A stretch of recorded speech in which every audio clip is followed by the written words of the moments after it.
We also have Mrs. Kennedy's personal copy of the TV tour script in our archives, and it's heavily edited by her. That typescript shows many instances where she decided to edit and add things she wanted to say, sometimes right before the segment was filmed. And it's just another example of her working very hard to achieve the very best result. The tour itself was filmed over the course of 3 days in January of 1962.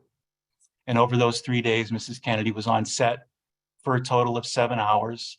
And whenever on camera, I think it's worth noting, she spoke from memory, never using a teleprompter or cue cards. She began the tour by explaining to her audience how sad she had been to become First Lady and to find so little of our nation's past on display in her new home, a home which really belonged to all Americans.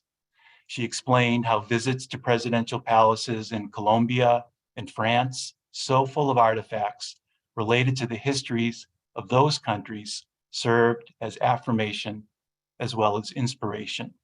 Mrs. Kennedy also made clear her intent that the White House should always grow and change with new administrations. She never envisioned or intended for the rooms to remain static and forever as she had arranged them.